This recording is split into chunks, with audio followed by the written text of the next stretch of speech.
This is my Apex 430. I purchased this mic almost 20 years ago. It was my first large diaphragm condenser recording mic. Now, unfortunately, I was, like any other geek on a mic kit and purchased many over the time. So I didn't take it too seriously until recently when I started doing these videos and realized, well, it makes a great tabletop mic just for capturing my workshop work. Now, that said, today it is getting a significant upgrade.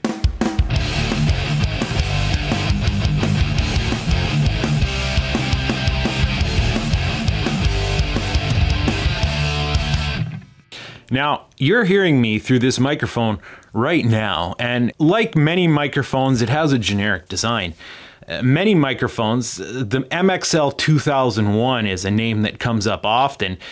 They're all the same. They probably come out of the same factory in China. They all have a circuit that's loosely based on the Neumann U87, and they all have this capsule that's undersized, 32 mil instead of the standard 35 mil, or sorry, 34 mil, that apparently is based on the K or the U67.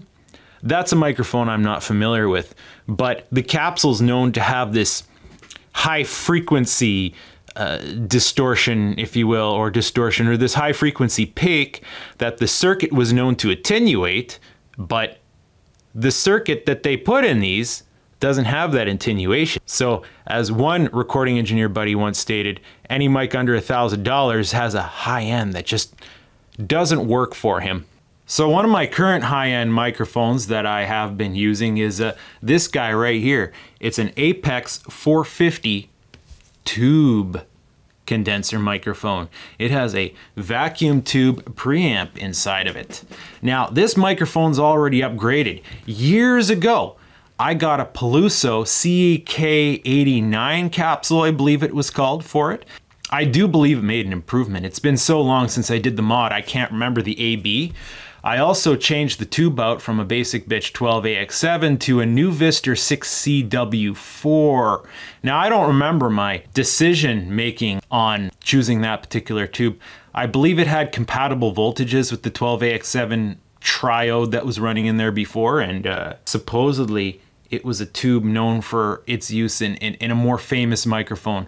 I can't remember which one. It might have been one of the Neumanns. One of the last things I was supposed to do to it was a transformer upgrade, which I never got around to. But apparently the 450 is a better microphone than the famous 460 that people like to upgrade, so it's probably less necessary. But enough about the 450. We're here to talk about the 430. This is what I got here.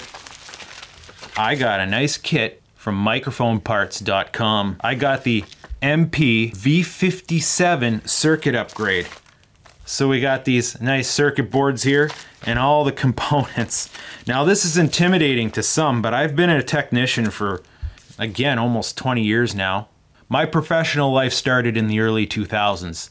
I have a ton of experience doing soldering and electrical of this nature. It's going to be a piece of cake for me to put this together. At least most of it. There might be some tricky surgical parts, but it's nothing I can't handle with a little bit of carefulity.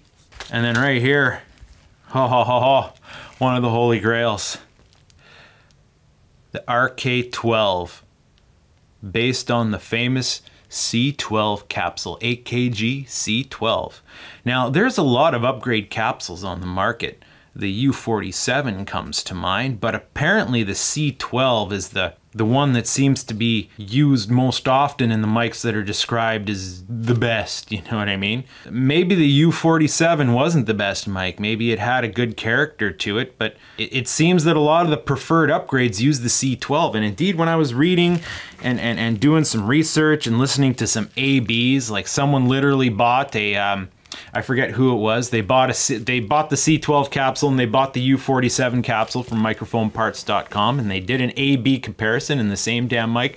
I slightly preferred the color of the C12. Microphone Parts likes to toot their own horn And apparently, once I've done this upgrade, this old 430 is going to sound like a $3,000, $4,000, $5,000 microphone when it's done. The MP V57 circuit is a transformerless circuit. Virtually all microphones on the market, most of them anyway, have a transformer in them. Without getting too into the details, it's a component that allows it to take the working current, the working voltage average impedance in the circuit itself, and convert it to a circuit or a impedance in.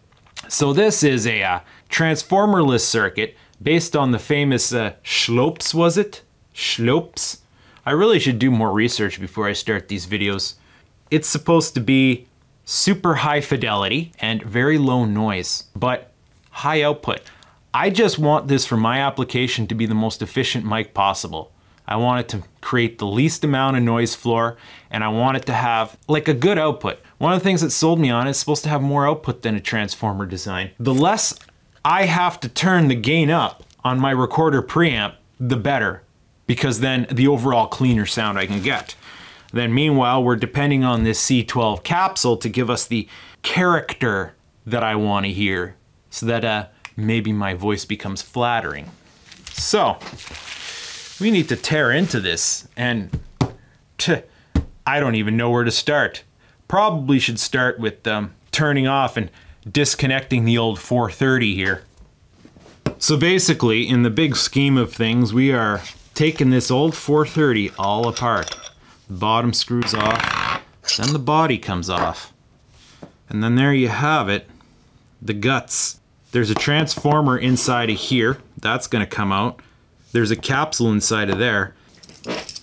In the meantime, let's see what damage we can do to this microphone. Might need to get out the better screwdrivers for this build.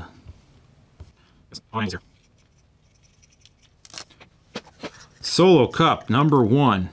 Shop tip. Get these mini solo cups and number them, and that's how I keep track of what screws come out of where.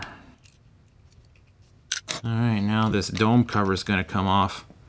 This isn't just a pop filter, by the way. This is a Faraday cage. That's its primary goal.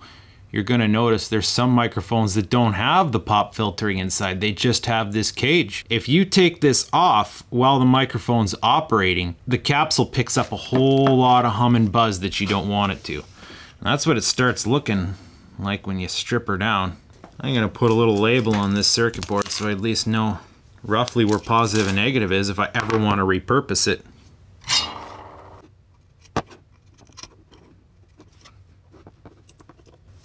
Funny how easily microphones actually come apart. Oh, we might have a conflict here. I don't see the appropriate screw holes on this base for this new mount. Yeah, look at that. So that's the new mounting assembly. And there are not the screw holes for it. What's on the bottom of this? This is all fixed plastic, which I don't think is a bad thing. However, it looks like on the original mount, all I have to do is put this new yoke on there. Yeah, look at that. That's gonna work just fine. That's easy. Oh boy, it doesn't go through this hole. Okay, that's our first problem. This screw is a little bit too big for this hole. Once again, let's go visit the hardware department. That looks like a computer fine thread, actually. I think I found something. I got this little black screw. The head is a little bit smaller, but the thread looks the same. Yes, definitely the same thread. And? Yeah. The head was just the perfect. So, bear in mind, Apex 430, you might have to use the stock base and you might have to improvise finding a screw that fits. I don't want to get into making that hole bigger because they only give you one of these, and if you break it, oh ho, I'm in Canada. It's not cheap to get replacement parts from these guys. All right, parts we don't need. So now we have a mount that's ready to go. Put that in solo cup 3 with its 2 little associated screws. So now I got to take this guy apart. We're gonna have to keep these red screws not on board. It has 2 boards just like this one. Sandwiching tricky.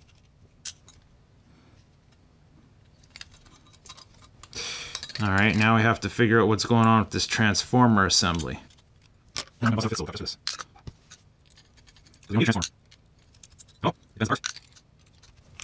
Okay, I feel the cover that comes over the transformer coming loose now. Alright, so we have the whole top assembly comes off now. And then here we go. Transformer's hiding in there. Yay! Now we gotta get that disconnected. See if we can release the XLR well enough. That's a tight fit in there. How did they do this? Transformer doesn't pull through enough. I'd rather not have to go to the X. Well, I guess I go to the XLR through the top here. Oh, that one. Now, when you're soldering to this XLR, be careful. Sometimes the Chinese components, they don't use the same grade of polymers as the American or Japanese or British or whatever components. So if you put too much heat on them too long, you're going to melt the plastic and then you're out an XLR. How do they intend us to get into that hole there? I'm guessing they this. Wait, that ground wire goes right through, doesn't it? It does. So what we're going to do is we're going to disconnect the ground wire from the PCB itself, and chances are we're going to repurpose it.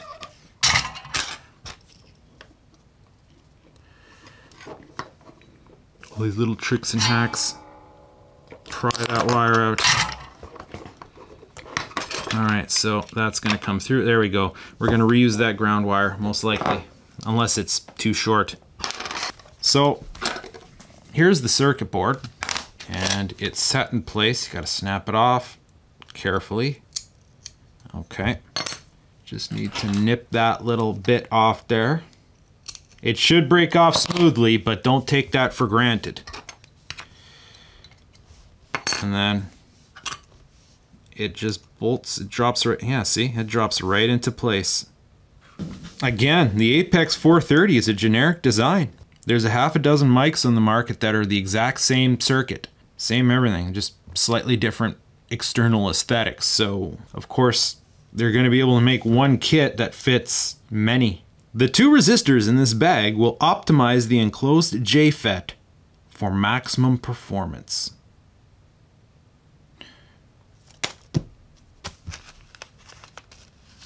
It might be time to RTFM. I gotta connect all these puppers on there. Oh boy, look at them all.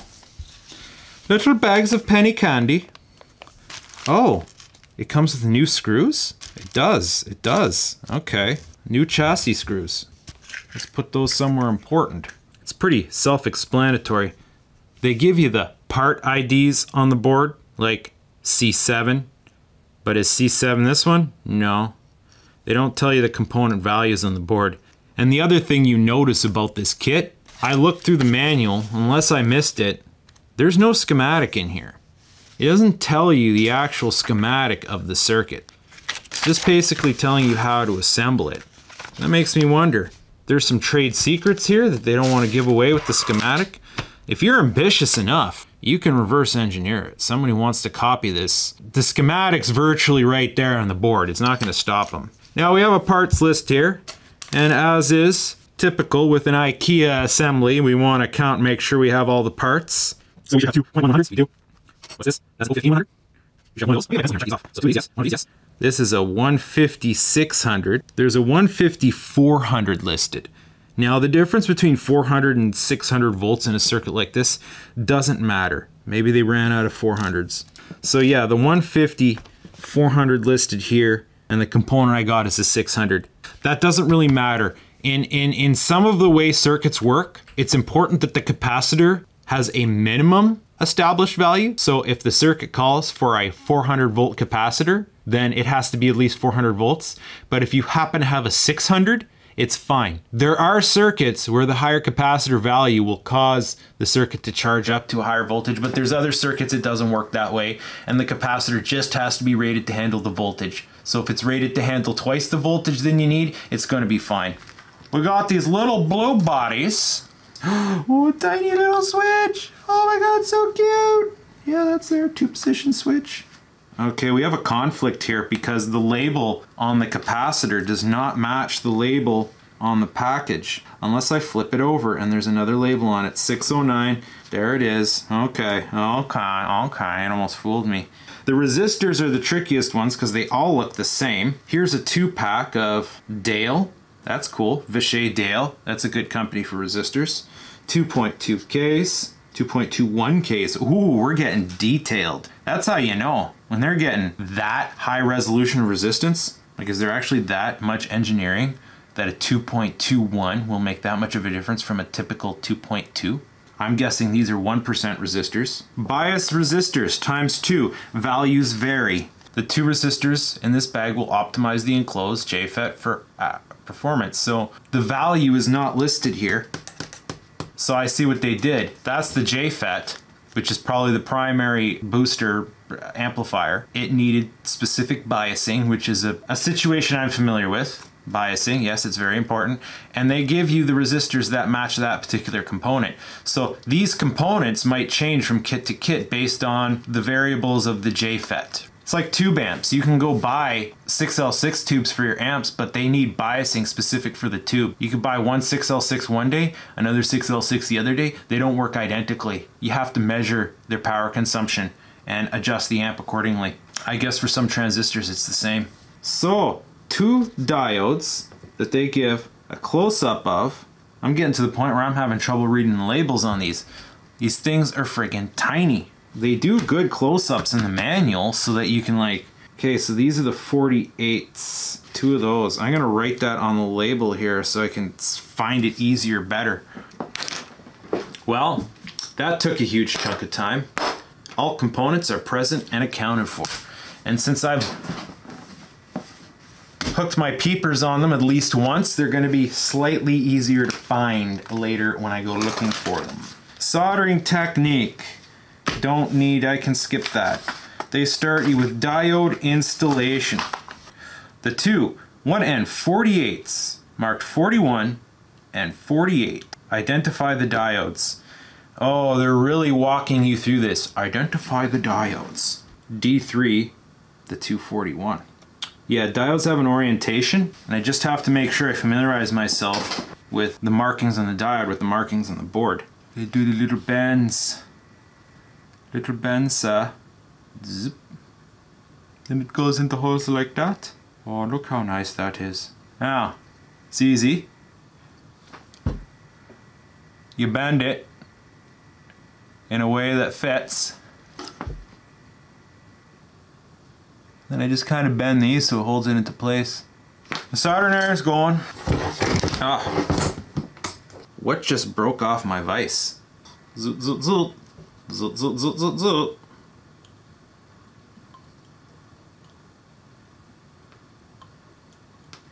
Ta-da. Ta-da. Now remember, when you're soldering, you're not spreading butter on a cold piece of bread with a hot knife. You're spreading butter on a hot piece of bread. The trick is to get the contact surfaces you want the solder to stick to hot, but not too hot as to blow them out. And we trim it down. This isn't the best for trimming, but it'll do. D4 and D5, which are also on this board, are the 48s. So, really close.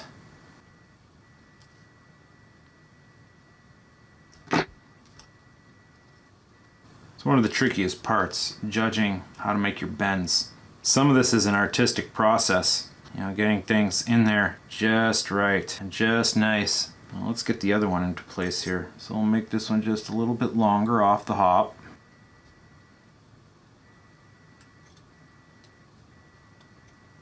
Oh, perfect, that guy. I don't know if I like the way D4 is sitting, but they're good. You want to quit while you're ahead. Like, I see D4, I could probably bend it a little bit better, but as long as it's good enough and it's not like way sitting high, I leave it because, you know, again, they're tiny little glass tubes. You start screwing on them too much, you could probably break them. Perfect. Nice little tiny solder dollops. Alright, so we have 2 more diodes, the 243s. Going on the other circuit board, D1 and D2. right there in the middle. What look like relatively tight bends. Ta-da! Pull them a little splay apart so it doesn't slip back through. Just a little dab will do you. It's not the amount of solder that is important. It's the correct fusion and flux. Solder is a game of not hesitation. So we got the diodes in place. Now what's next in the manual? Fixed resistor installation. R1 and R2 are the 56.2Ks. Huh, first ones I grabbed. So where's R1 and R2? All the way over here. Compare them, size them up. Pretty tight bends. Like pretty much right off there. Right, R1 56.2K, R1 56.2K. I wasn't paying attention, I let the power lapse on my audio recorder. R2 56.2K.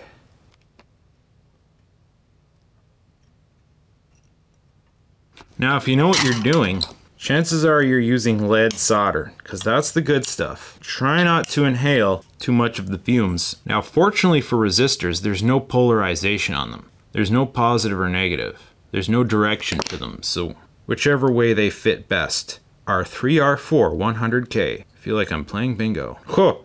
It's just about to put that pupper in backwards. What are you thinking? Now a couple of the contacts on R3 or R4 in the middle there are pretty close together, so yeah, it looks like they're on the same circuit, so it doesn't matter if you accidentally bridge them. Because they did get bridged. They're on the same trace, so it doesn't matter that they got bridged. See what I mean by bridged? The glob of solder crossed across. You have to watch out for that, because that can happen on two contact paths that are close together. But not all of them are on the same circuit. So you have to make sure you don't bridge contacts like that, or else you're gonna have a bad day, or just a project that doesn't work correctly. What's next? R5 3.92K. Now also be careful not to clip in them too quick. R6 and R7 2.21K. You gotta keep your tip wiped off. If you don't have any special tools, just take paper towel. It's also worth noting this is a 35 watt iron, which I find is one of the perfect wattage ranges. If you use too hot an iron, you're gonna burn it out. R13 and R14. Oh, it's time for R13 and R14? There they are. The speed's picking up now. When you first start getting the hang of bending and stuff, even though like I have experience, I've done this before, it's been a while. I don't do this every day, so you gotta get a little warmed up. Once you're warmed up, you start flying through it, man, I tell you what. Some people might criticize my soldering practices, like doing this. I don't know, man, I'm like an old pro, you know? The kind of guy who turns up the engine, can tell the timing with the old lighter, you know, maybe the little scope. I managed to get by all these years without too fancy of tools. And I've always just wiped my tip on paper towel and then retin it as I go along. Now I don't do crazy micro soldering like Louis Rossman, even though I kind of have. Back in my early 20s when I had a steadier hand, I put an X-Acto blade tip like this in the bottom of soldering iron, and I was able to do very but I digress. So on board B, R10 is 1.5K. R11 is 750K. You can already see this is starting to go faster and faster and faster.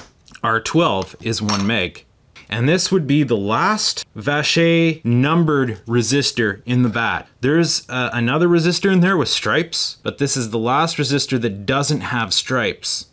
In retrospect, if I remember to, I try to bend the leads with the value faced up, even though that doesn't matter. When I'm at my actual soldering bench, I have a little fan. I can set that up, but I'm worried the microphone will pick it up too much and it won't be good for the video. Now, inductor installation. L1 is the 180. That's this guy. Brown, gray, brown, silver. These conductors are fragile. Any pressure put on the body of the component will damage it. If the TAM coating cracks or chips, the conductor will need to be replaced. So based on that, I'm gonna get a little bit more detailed with this. I'm gonna put it on there and I'm gonna mark exactly where the bend's going to be.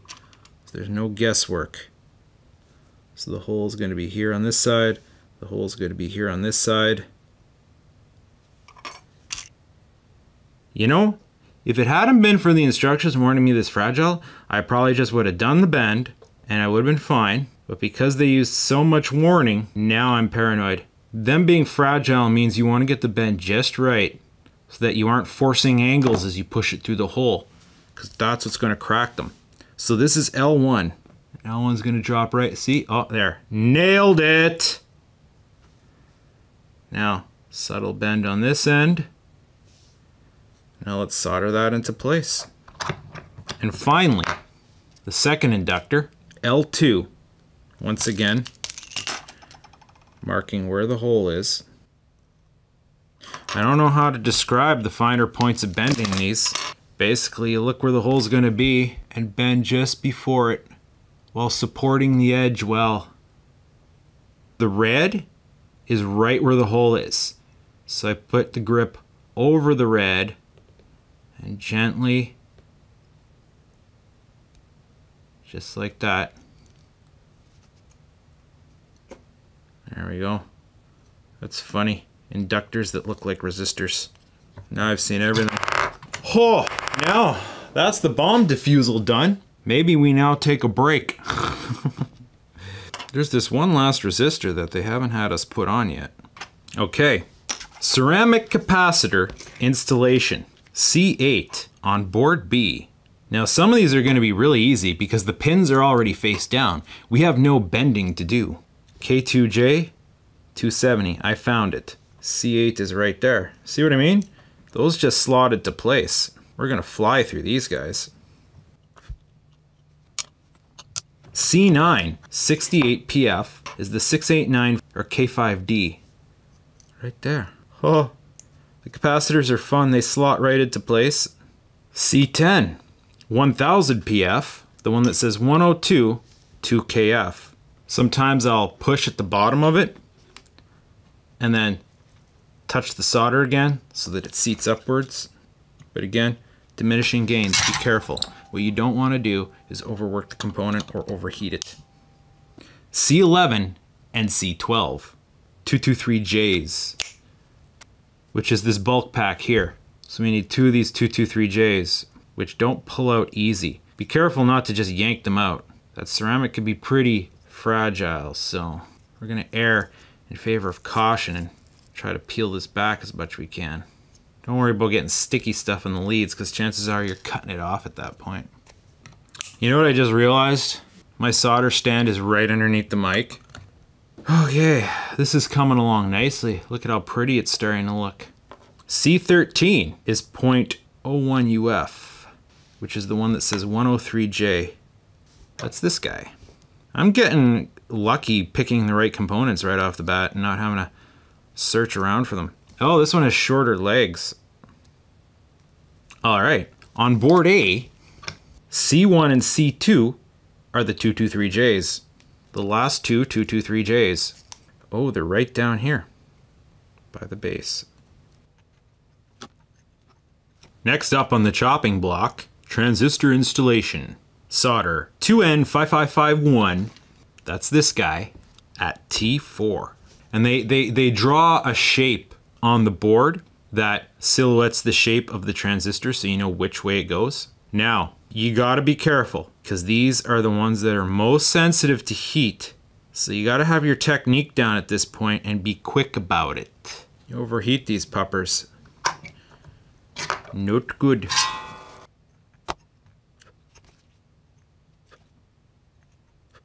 That's also where freezing spray comes in. If you do a lot of soldering, chances are you have a bottle of freeze. If you don't have freeze or can't get it, you can get that blow clean stuff, like those air cans for cleaning computers, and just run it upside down. Problem is they put a massive amount of bitterant in that stuff, so it doesn't smell nice. The 108s, the two little 108 go at T1 and T2, and they have a slight divergence in their pins.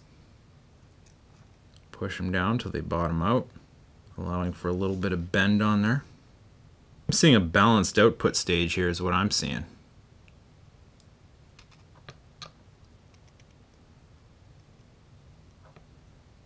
There we go, that looks nice.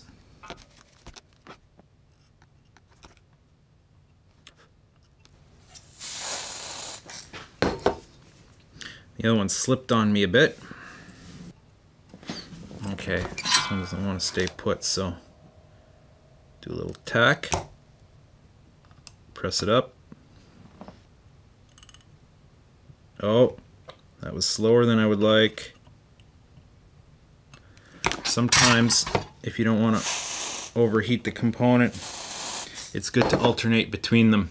Do a pin on one, then move to another component, do a pin on the other one. But I think I did well. From my experience, I'm yet to damage a component like this with my particular technique. I used to do a lot of guitar wiring. I burned out a lot of pots once upon a time before I really got a hang of what I was doing. One of them's not quite sitting straight. Try not to bend them too much. You don't want to break them. Ideally, for a perfect install, you want them to be the exact same length. I don't get to have anything perfect. Oh geez. Now it starts discussing the finer points of high frequency corrective EQ options. I guess you get to choose what component is next based on what kind of frequency response you want. Although the Schlopp circuit used here is inherently linear in its frequency response, we have developed a method to optionally create high frequency attenuation. This allows for corrective EQ of brightly voiced capsules. The EQ effect is created by using a value greater than 470 PF at C14. The higher the value, the greater the attenuation. For a linear circuit, use the 470 at C14. Recommended for the RK47, also fine for the RK12 if you want a bright mic. I don't know if I want a bright mic. I want to avoid that sibilance. I want smooth. For mild high frequency attenuation, 5600 PFF. Recommended for RK12, gently reduce the capsule's presence. For moderate high frequency attenuation, use the 0.1 or the 0.01. That's for the RK87. That's with the cheap Chinese capsule. So if you were going to use a cheap Chinese capsule, you'd want that. Or no, the cheap Chinese capsules are the K67 style. For a more pronounced high frequency attenuation, use the 015 or the 047. So at C14 for the K12 style capsule, we're going 5600 PF as recommended. And that's one we might want to be careful about because maybe we want to revoice this at some point. So in this case, I'm going to hold it into place with an alligator clip so I don't bend the prongs. And I'll tack it in like that. Tack in one side, it should stay in place. Tack in the other side. Oh, that didn't fuse nice.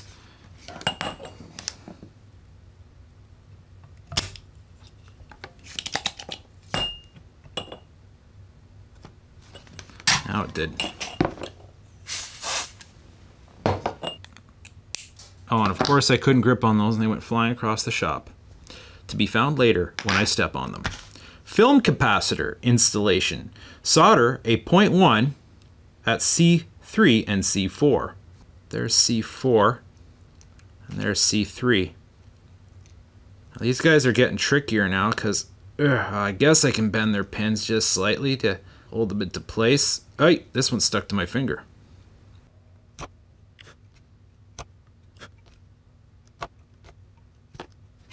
All right. Solder the 470 PF WEMA. Yeah, WEMA 470 at C15. Now, I don't know how temperature sensitive these components are. Don't take it for granted. But I'll just kind of tack a tiny dot of solder so it holds it. Come down with my finger, warm that solder up, press up in the component so it seats nice, then finish solder both connections. C16 and C17 are no longer used in this build. Okay, switch installation. With needle nose pliers, bend switch pins into U-shapes to create hooks for other components. Oh boy, really? That's how you want to roll. Okay, well, I'll bend them outwards for now, and then I'll U them later once I see what components are going on there. That's going to be a little tricky to install. Let's use the alligator clip to hold her taut. Well, it's holding her taut on one side, but well, let's tack it here then. I'm imagining. Loosen it. There. That switch is plastic. I don't know how resilient to heat it is, so be careful. That's good. That's good. That's good. So we have an Omni, cardioid. Oh, cardioid, Omni, or pad. So we have to select what this is going to do later. So it wants to do the capacitors next. C5 is 100 UF. It says place them but do not yet solder. Best I can tell, it doesn't want you to solder them because it wants you to make sure you put them in correctly. I am not as reluctant with these guys. C6 is 330 PF. I know clearly which one's which side. Capacitors are another component that can overheat. They have moisture in them, but they're not that fragile. C7 on this one is also a 330. Doesn't say the make of these, does it? 105C, so that shows some quality. Now, just as a kind of aside, it mentions putting the adjustment pot in there. Position R8 so that the screw is next to D3. That's pretty straightforward. R8 so that the screw is next to D3. Now pots, I know, are heat sensitive. You don't need freezing spray to do this. That's just how I do it. You just have to be careful. JFET and 1 gig resistor. So this is where the tomfoolery comes in with the bent pins on the switch. That's the reason why only half R9 is present, because JFET and R9 go together. It's funny because they have a hole there. Could have just made them go both down the same hole.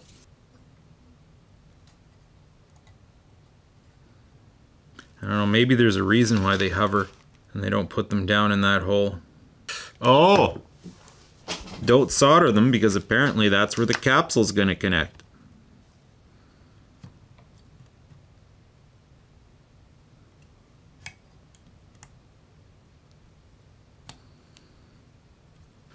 Well, let's get JFET into place.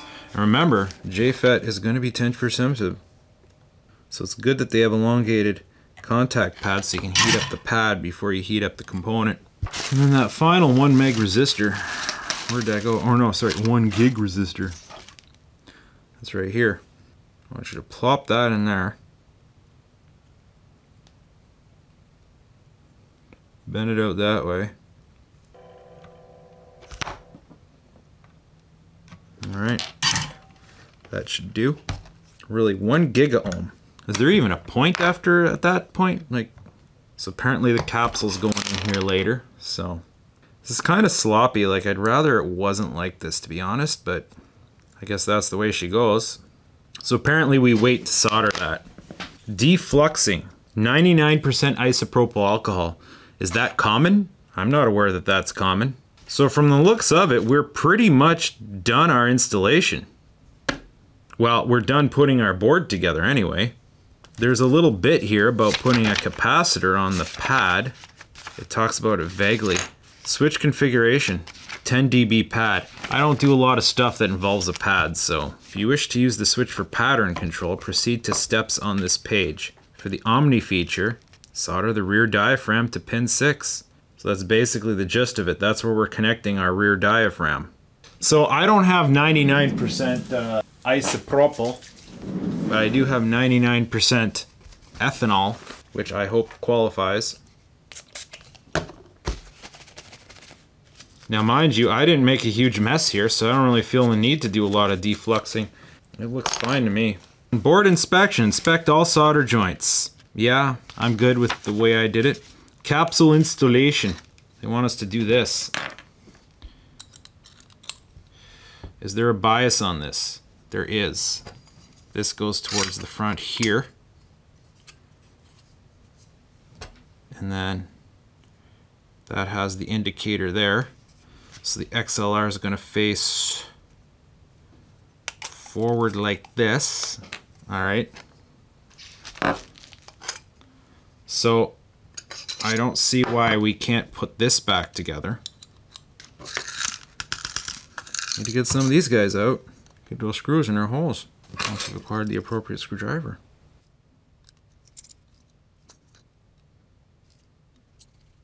Need to get the tweezers out for this one, as these screws are all so tiny. Let's place the screw like that, put the washer over top of it. Let's place another screw like that, put the washer over top of it. No.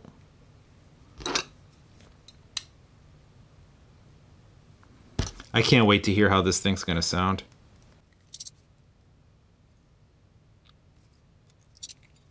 I'm not gonna lie, I'm nervous installing the capsule before I've installed the PCB because the capsule is fragile, very, very fragile, and I don't want to risk damaging it.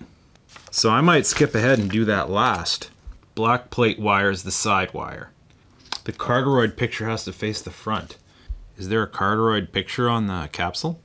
There's a cardioid picture on the mic body.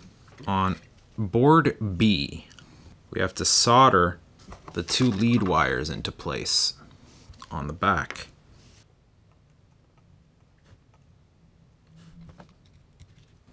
This is a multi-handed operation. I'm pretty sure you don't have to do it like this. Pretty sure they wanted you to do it on this side. I'm just doing it on both, so it's nice. Alright, that's in place. Mount the PCB on the back side of the mic. That's this side. I'm pretty good at knowing which side's which, so looks like I'm gonna have to loosen up the side screws. We're gonna have to induce some flex. Now you have to find those special specific screws. Oh. Well, which hole does it go in? Does it go in this one up here? That looks kind of off. Or does it go in this one here? It looks like it could go in either or. The picture shows it going in these ones. The topmost hole.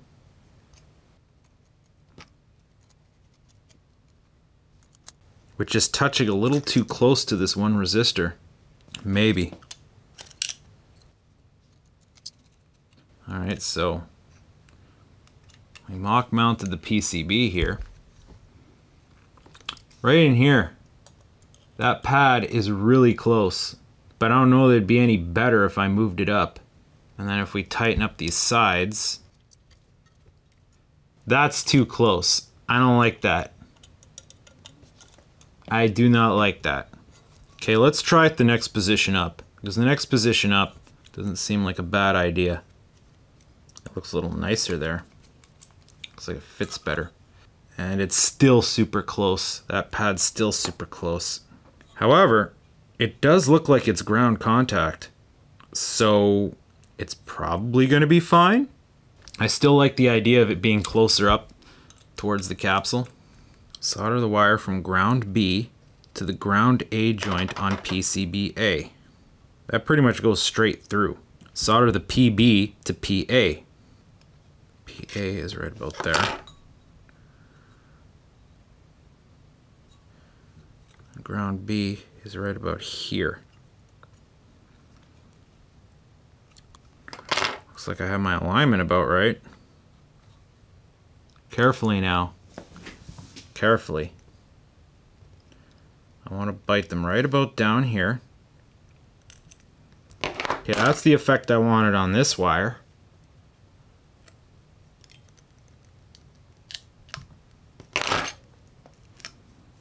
There we go. See, and this is the reason why I didn't want to put the capsule on first. Could you imagine trying to do this brutish stripping job the delicate, expensive capsule mounted? I don't think so. This is the only criticism I'm going to give to these guys. Unless, as I continue to put this together, I kind of end up having a eureka moment where like, oh, that's the reason why they told me to do it like that. I'm going to say, don't put it on first. So, got to twist those up nice and tight. Fish that through the wire hole here it's supposed to go through. So see what I did? I stripped up a whole bunch of insulation so I could size the wires appropriately. Just like that. So, now they're bottoming out. I'll solder them into place. And over here, careful, you're close to some delicacies. Alright, now those wires will just get roughly compressed down. Let's grab the screws they gave us. Not tight yet. We're going to seat them. There we go. I'll trim off these excess wires, and good luck getting that apart again. Now, to confirm, feels good. Lots of room in there, no conflicts. This is coming along nicely. So, we have 1, 2, 3 down here. Those are just generally 1, 2, 3 on the XLR. I'm just going to need a new 2, 3 wire. So I have this ground wire ready to go. That's pin 1, center, the ground, then 2 and 3. It's all pretty straightforward connecting an XLR. I've soldered hundreds, if not thousands, of XLR connectors in my life. I'll say hundreds. I'll be conservative. Gotta get the old solder out of there first. Be careful again not to get the XLR too hot, because it's just plastic. So they don't give you any fine wires. They're kind of assuming you're going to use the wires that came with it, which it looks like I can. If I pull through here, it looks like the transformer connects to the PCB, and there's these separate 2 pieces of wire here. One's a blue and one's an orange. That will serve me just fine. It also gives a color code slightly different. Hot colors are positive, cold colors are negatives. So pin 2, which is positive, let's put some fresh solder in there. And seat the wire. And the blue wire, there's a hole for it to go in.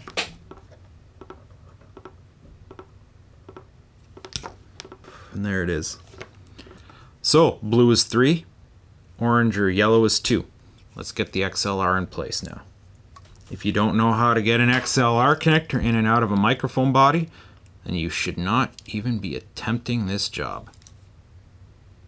Now, do I want to go in from the back so it would be nicer?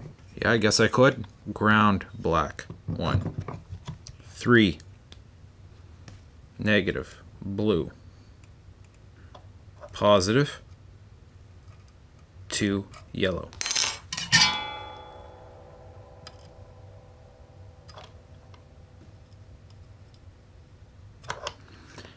Alright, so the best of my knowledge, this circuit is complete now. All we have left to do is mount the new capsule. So that involves this guy here. I should take the capsule mount off so that I can get the base mounted nicely. They tell you to use a little bit of Loctite. Not the worst idea in the world. Oh, I have to mind orientation here because it shows there's these holes that are towards the front. They kind of show the orientation of this saddle with, you know, the screw holes towards the back kind of thing. Okay. Oh boy, here we go. The most nerve-wracking part of the install is I have to take the most expensive and easiest to damage component out of its package and magically figure out which way it orients. What's the best way to even get it out of there? Oh boy. I don't even want to breathe on this thing. Where's the mount holes? They don't show you the mount holes. Well, that's awesome. You're just supposed to guess One side has a black dot. So in the photo, it shows it with those screws sitting something like this. So I guess the black dot is the corduroy side. And that black dot looks like it's pretty even. I am nervous. This is more nerve-wracking than handling gunpowder. They don't really tell you where the screw hole is. They tell you to poke through the holes when you find the holes, but I cannot really see them through the tape that well. Oh, I think I saw some. There's one. There's one. There's one. There's one. There needs to be more over here though. You gotta kind of feel around for them. There's one. There's one. Is it just one side that has 4? Okay. Let's plop that back on there. Black dot oriented outwards. One wrong move and I'm out over $200. Oh, I got it. Okay, good. There should be a hole on the other side too. Right around here. There we go. The front wire is loose. We're gonna have to sort that out. The blue wire, black plate wire, is gonna come down through the back pass hole. And the 2 front wires are gonna come down through front pass holes. Look at that. It can be a short, straight run. So we want a little bit of slack in case we have to move this guy. And now I need to get the tiniest little screwdriver and tighten up this screw. Alright, so for the wiring process, we no longer need to have this open. Oh boy. Oh boy. It's too big. Oh, well, that's a problem now. Yeah, it's definitely too big. These notches, so we could probably file on this and it'll work, but that's inconvenient to say the least. You do not want to force it. Yeah, it just needs some nips off the edge. Fortunately, I have an app for that.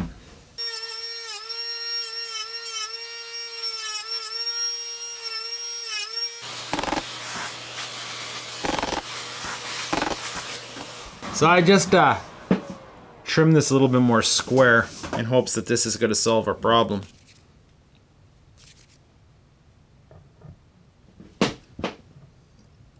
Oh, oh, oh, oh, oh. It's good. Now I have to screw it down. Which screws is it? Narrator. It totally wasn't those ones. This time it might be advantageous to take it out of the vise, turn it upside down, get this screw into place. Once this guy is protected, I'll be able to calm down. There are 2 different screws holding this basket on. Is that me or China that did that? Now, the hardest part, in my opinion, is quite possibly going to be the act of trimming down these wires. Because we gotta cut them, right? But like holding these while trying to strip them. These tiny little fine wires. Yeah, see, that's gonna yank off there. Might be one of the reasons why they wanted you to do this first. You still risk pulling that very fine piece of wire out.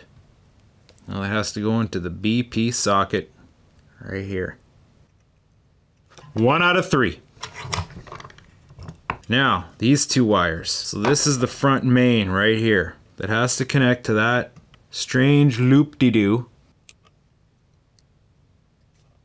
And then we have the second one, the one that comes in from the back. Theoretically, if those wires aren't the exact same length, you could have very microscopic phasing issues. Oh, frick. See, you gotta not slip, right? Because I don't want to yank that thing off the capsule. Oh, so surgical. So surgical. Okay, it's off now. So, the rear capsule connection, we need to wrap up around there. Wrap the wire nice. We're hoping we never have to take this off again, even though I might want to get experimental, trying different capsules. Like this circuit can accommodate the CEK 89 capsule that I have in my Apex 450. And the Apex 450 might sound better with this, but I want my best microphone to be more portable, right? So I think I should tin this end to make it a little bit easier to work with, because there's a lot going on there that I have to negotiate with. We got the FET coming down. We will take that lead, permanently wrap it in that direction. Take this lead, permanently make it go that way. We'll trim this down ever so slightly.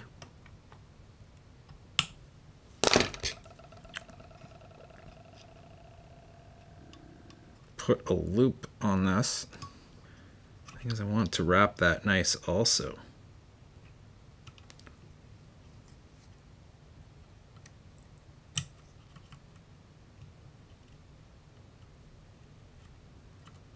That should be good.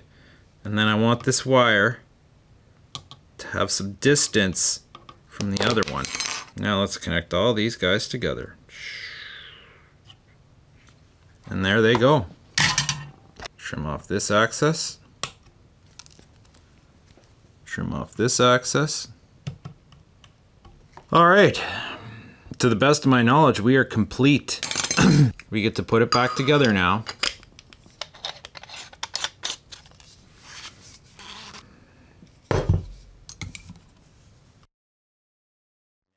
Bring up this one. Gain 5. Whoa. Oh my God. Susie sells soldiers seashells by the sea. Oh wow. The gain's at 5 and it's doing what I had to turn up the other one to like 5.5.